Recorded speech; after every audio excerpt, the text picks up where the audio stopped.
Praise the lord. પ્રભુ ઈસુના નામમાં આપ સર્વને પ્રેમી સલામ. પ્રભુના વચનોમાંથી શીખવા માંગીએ છીએ. ગીતશાસ્ત્રનું પુસ્તક, તેનો 42મો અધ્યાય અને તેની 6ઠ્ઠી કલમ. ત્યાં લખવામાં આવ્યું છે, હે મારા દેવ, મારો આત્મા ઉદાસ થયો છે, માટે હું યર્દનના દેશથી તથા હેર્મોન પર્વત પરથી તથા મીછાર ડુંગર પરથી તારું સ્મરણ કરું છું. 5મી કલમ. હે મારા આત્મા, તું કેમ ઉદાસ થયો છે અને મારામાં તું કેમ ગભરાયો છે? દેવની આશા રાખ, કેમ કે તેની કૃપા દ્રષ્ટિની સહાયને માટે હું હજી તેની સ્તુતિ કરીશ. 6ઠ્ઠી કલમમાં આપણે જોઈએ છે તો લેખક કહે છે, ગીતકર્તા કહે છે કે જ્યારે મારો આત્મા ઉદાસ થયો એવા સમયમાં યર્દનના દેશથી, હેર્મોન પર્વત પરથી, મિસાર ડુંગર પરથી તારું સ્મરણ કરું છું.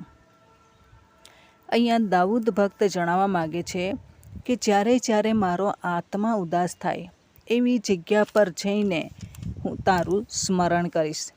કેમ કે ઘણી વખત એવી સિચ્યુએશન આવીને ઊભી થઈ જાય છે, આપણે ચાહીને પણ આપણા ઉદાસ મનને દૂર કરી શકતા નથી.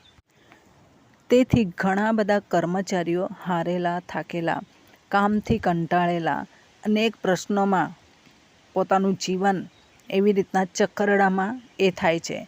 એના લઈને એ લોકો અલગ જગ્યા પર જાય છે. વેકેશન દરમિયાન ફ્રી થઈને, ફ્રેશ થઈને ફરીવાર પોતાની જોબમાં લાગી જાય છે. તો ઘણા બધા વ્યક્તિઓ એવી જગ્યા પર જઈને ખુશ થાય છે અને જે પોતાનું દુઃખ હતું તે ભૂલી જાય છે. દાઉદ ભક્ત પણ એમ જ કહેવા માગે છે કે જો હું હેર્મોન પર્વત પર જઈશ, હું પેલા ડુંગર પર જઈશ, યર્દન નદી પાસે જઈશ અને ત્યાંથી મારા દેવનું સ્મરણ કરીશ. એ પ્રમાણે દાઉદ ભક્ત કહેવા માગે છે. એ યર્દન નદી, હેર્મોન પર્વત એ બધા જ એ લોકોના યહૂદીઓમાં કંઈક હશે અને એના લઈને એ આસ્થા સાથે એ જગ્યા પર જવા માગે છે. આજે આપણા માટે આવી કોઈ જગ્યા નથી કે જ્યાં આસ્થા સાથે જઈને આપણે પ્રભુનું સ્મરણ કરીએ. પ્રભુએ આપણા માટે 2000 વર્ષ પૂર્વે કાલ્વરીના ક્રૂસ ઉપર બધી જ જગ્યા આજે આવી આસ્થાની હતી એ મિટાવી દઈને વધસ્તંભને આસ્થાનું કિરણ બનાવેલું છે.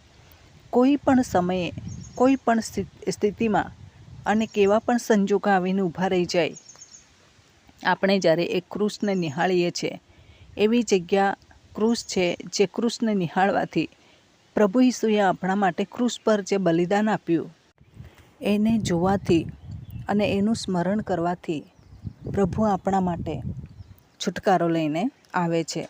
કેમ કે દુનિયામાં એવી કોઈ બાબત નથી કે જે બાબત આપણને શાંતિ આપે. એકમાત્ર ક્રૂસ છે અને એ ક્રૂસ આપણને શાંતિ આપે છે અને તેથી એ ક્રૂસ લઈને ચાલવાની જરૂર છે અને તેમના રાજ્યને માટે આપણે કામ કરવાની જરૂર છે. ઉદાસ થવાય છે, એવા પ્રસંગો આવી જાય છે, પ્રશ્નો આવી જાય છે, ઉદાસ તો થવાય છે, પરંતુ ત્યાં આપણા માટે બ્રેક નથી. આશા છે, વધસ્તંભની આશા છે અને ઉદાસ હતાશ જિંદગીમાં આપણે જ્યારે ક્રૂસ પર જઈએ છીએ એવા સમયે ક્રૂસ પાસેથી આપણને આશા મળે છે. જેટલા વ્યક્તિઓ પ્રભુ તરફ જુએ છે, ક્રૂસ તરફ જુએ છે, એમની કદી પણ શર્મિંદગીમાં પ્રભુ નાખતા નથી, એમના મુખ ઝાંખા થતા નથી. ગીતશાસ્ત્ર 34માં 5મી કલમમાં લખવામાં આવ્યું છે.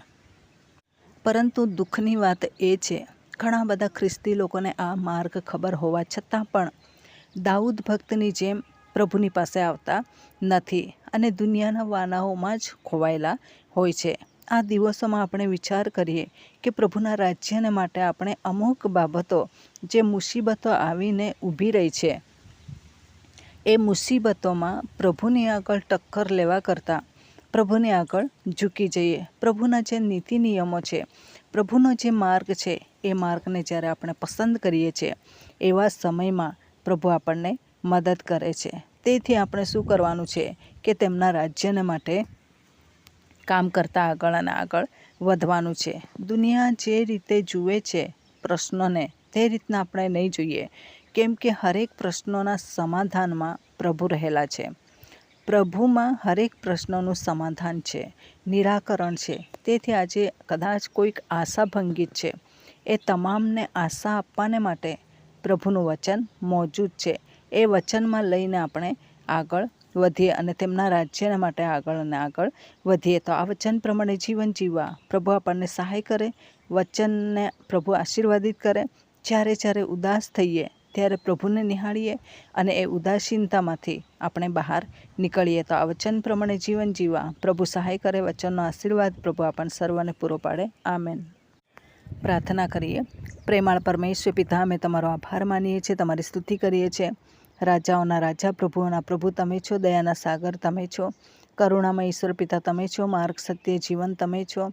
તમે અમારી સંતાવાની જગ્યા છો, તમે અમારા કૃપાનિધિ છો. તેના માટે આભાર માનીએ છીએ, તમારી સ્તુતિ કરીએ છીએ. નિરંતર તમારા ચરણોમાં ઝૂકી જવાને માટે મદદ કરો. સંકટના દિવસો આવે એના પહેલાં પ્રભુ અમે પોતા વિશે સાવધાન બનીને જીવન જીવીએ, વધુને વધુ તમારા મહિમાને માટે ઉપયોગી બનતા રહીએ એવી કૃપા અમે માગીએ છીએ. તમારા ગૌરવાન અને પરાક્રમી હાથોની અંદર આ દરેક બાબતોને સોંપી દેતા આ પ્રાર્થના પ્રભુ ઈસુના મૂલ્યવાન નામની અંદર માગીએ છીએ. Amen. Thank you. Praise the lord. God bless you. Amen.